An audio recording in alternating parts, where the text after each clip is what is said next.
시청자 여러분 안녕하십니까? 뉴스데일리 베스트 민앵커입니다. 윤석열 대통령이 박정희 전 대통령의 서거일인 오늘을 하루 앞둔 어제 오후 국립현충원을 찾아 참배했습니다. 저제 국회 시정연설이 있었다는 점을 감안하면 시정연설이 끝나고 국립현충원을 들른 것으로 보여지는데요. 어제 참배는 정진석 국민의힘 비상대책위원장, 조영 원내대표, 성일종 정책위 의장, 김석기 사무총장 등 여당 지도부, 그리고 김대기 비서실장, 김성한 국가안보실장 등 대통령실 관계자들과 박민식 국가보훈처장 등이 동행했습니다. 박정희 대통령의 딸인 박근혜 대통령을 제외하고 현직 대통령이 박 대통령의 서거일을 즈음해 묘소를 참배하는 건 매우 이례적인 일입니다. 자, 때문에 정치권에선 이런저런 분석들이 나오고 있는데요. 저제 박정희 대통령님을 참배한 윤 대통령의 최근 발언과 행보를 좀 분석해 볼 필요가 있을 듯합니다. 왜냐하면 윤 대통령의 우클릭이 최근 들어 가속화하고 있기 때문인데요. 자, 우선 물론 대통령이 직접 나서 진두지휘하고 있다 이렇게 볼 수는 없는 일이지만 보수파 세력의 염원이기도 한, 또 지난 대선 당시 윤석열 후보에게 표를 줬던 많은 시민들의 바람이기도 한 문재인, 이재명 등을 대상으로 한 신적폐 청산이 거세게 몰아치고 있습니다. 자, 어느 정권에서나 임기 초반 전 정권에 대한 감사와 수사는 있어 왔지만 윤석열 정권은 다른 정권들과는 다르게 임기 초 낮은 지지율을 기록하고 있고, 무엇보다 역대급 여소야대라는 점, 또 전임 정권인 문재인 정권이 곳곳에 심어놓은 인사들이 검찰, 경찰, 군, 법원, 방송사, 공공기관, 시민단체에 아직도 들러붙어 기생하고 있다는 점 때문에 어렵지 않겠느냐라는 관측도 많았었습니다. 자, 그런데 비교적 빠른 시간 내에 검찰을 비롯한 조직을 정비하더니 곧바로 사정의 칼날을 문재인과 이재명 적폐 세력에게 겨누고 있습니다. 자, 이에 문재인은 무례하다는 반응을 보였고, 이재명은 연일 170명에 육박하는 국회의원들을 방패막이 삼아 야당 탄압 중단하라고 떼를 쓰고 있죠. 저게 박근혜 대통령 탄핵에 재미를 봤던 좌파 세력이 다시 촛불을 들고 있고, MBC, KBS 등 좌파 언론은 자막 조작이라는 방법까지 동원하며 사실상 윤 대통령 끌어내리기 선봉장에 서고 있습니다. 아마 이 정도로 압박하고 겁박하면 윤 대통령이 바짝 졸아 문재인, 이재명에 대한 수사를 소극적으로 하거나 중단할 거라 생각했을 텐데, 이런 생각들은 모두 오판이라는 게 점점 확인이 되고 있습니다.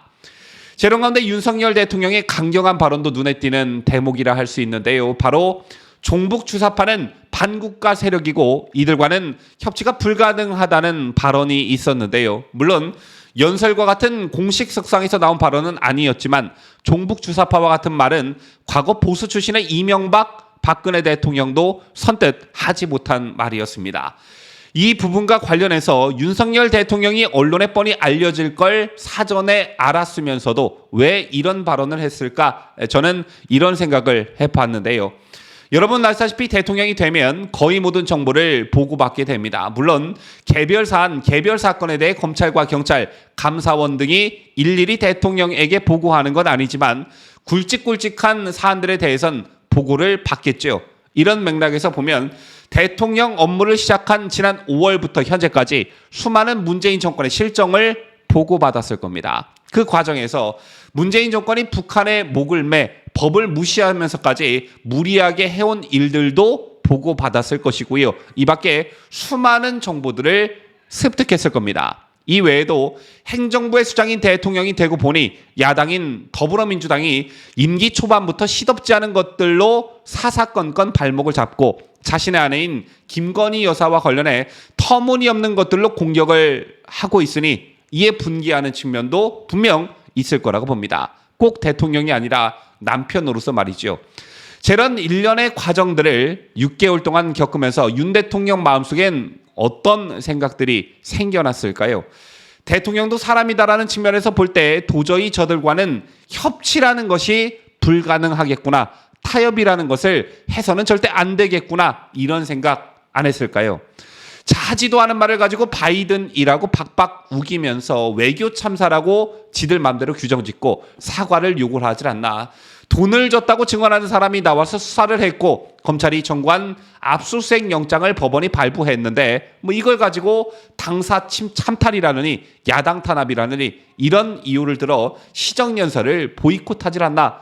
기자 출신 야당 의원이라는 사람은 면책특권을 이용해 가지도 않은 술자리에서 동백아가씨를 불렀다며 허무맹랑한 주장을 늘어놓질 않나.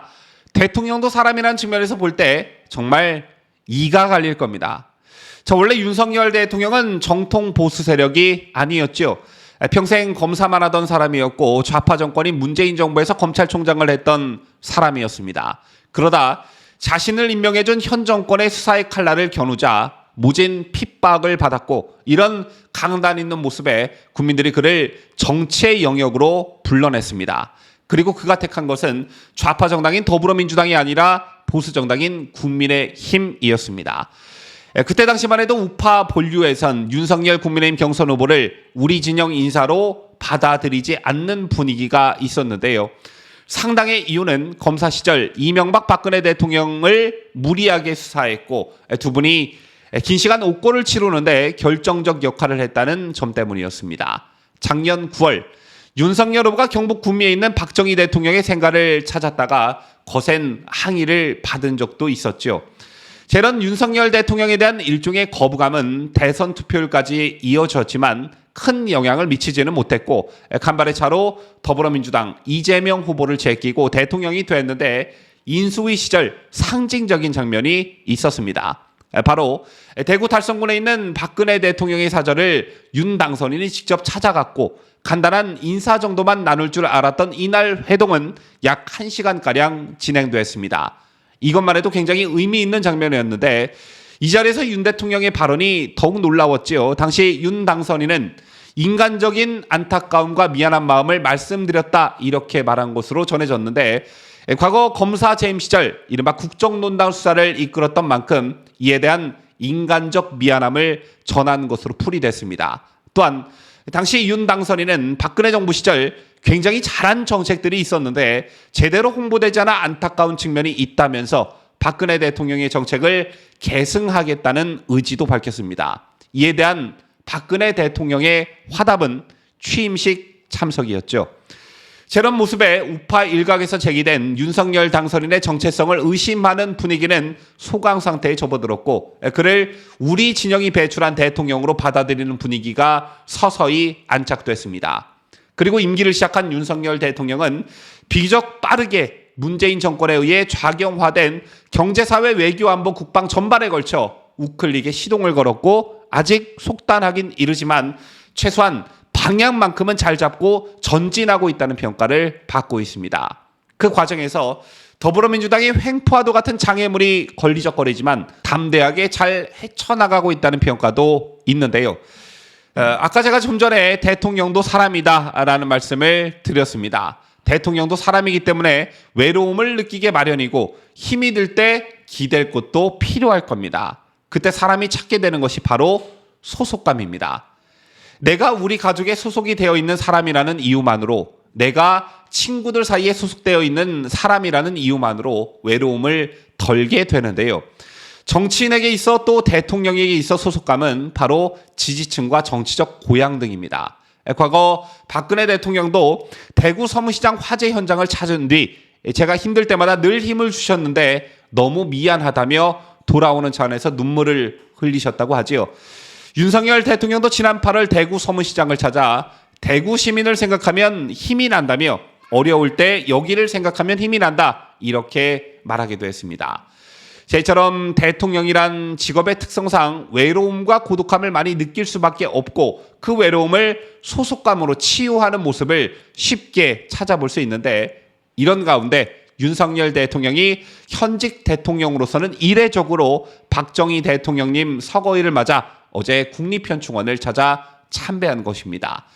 가뜩이나 여야가 첨예하게 대립하고 있는 상황에서 주사파와는 협치할 생각이 없다는 발언으로 각을 세웠고 자칫 이런 대립 양상을 심화시킬 수도 있는 박정희 대통령 참배를 강행하는 것인데요. 일각에서는 지지율 침체로 보수 지지층의 결집을 시도한 것 아니냐는 해석이 나오고 있지만 개인적으로 저는 윤 대통령이 보수파라는 자신의 정체성을 확립해 나가는 과정이라고 생각합니다. 자신의 정치적 뿌리가 어디인지 보수파의 지지를 등에 업고 대통령에 당선된 내가 과거에 무엇을 승계하고 본받아야 하는지 이런 깨달음의 과정에 있다고 보는데요. 윤석열 대통령이 박정희 대통령님의 서거일을 전후에 참배한 건 어제가 처음은 아니었습니다. 작년 10월 25일에도 국민의힘 경선 후보 신분으로 현충원 박 대통령의 묘소를 참배했었는데요. 그 뒤 국민의힘 대선 후보가 되고 나서도 구미에 있는 박 대통령의 생가를 찾아 방명록에 박정희 대통령의 경제사회혁명 다시 제대로 배우겠습니다. 이런 글을 남겼습니다. 저는 당시 윤석열 후보가 혁명이라는 단어를 사용한 것과 이것을 다시 제대로 배우겠다는 말에 주목했었는데요. 혁명의 사정적 의미는 헌법의 범위를 벗어나서 국가의 기초, 사회의 제도, 경제의 조직을 근본적으로 고치는 일을 뜻합니다. 그래서 박정희 대통령님의 업적을 딱 한마디로 표현하자면 혁명이라는 말이 등장할 수밖에 없는 것인데요. 이것을 다시 제대로 배우겠다는 윤석열 대통령의 일종의 다짐은 그동안 본인이 잘못 알고 있었거나 아니면 앞으로 국정 운영을 함에 있어서 더욱 자세히 알 필요가 있다는 의미를 지니고 있습니다. 그리고 또 한 가지, 보통의 경우에 정치인들이 박정희 대통령의 업적을 말할 때 주로 경제에 국한돼서 말하는 경향이 있지요. 그런데 이날 윤석열 대통령은 경제라는 말에 더해 사회혁명이라는 말을 썼습니다. 여러분 아시다시피 박정희 대통령의 업적은 비단 경제에만 국한된 것은 아니었지요. 사회 전반에 걸친 혁명을 이뤄냈는데 이런 사회혁명이 가능했던 이유는 확고한 반공주의라는 이념체계를 확립했기 때문에 가능한 일이었습니다. 여기에 최근 윤석열 대통령이 말한 종북주사파와는 협치할 수 없다는 말이 교묘하게 오버랩되는데요. 또한 윤석열 대통령은 최근 새마을 운동이 자신의 정치 비전과 정확히 일치한다 이렇게 발언하기도 했습니다.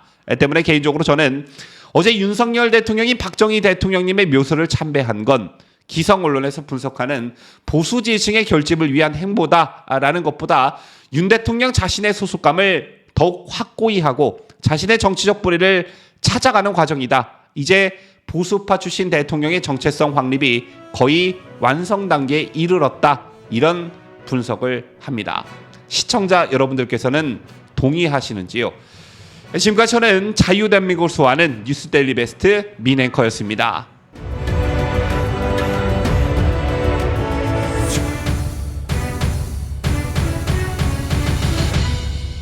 함께해요. 뉴스데일리 베스트.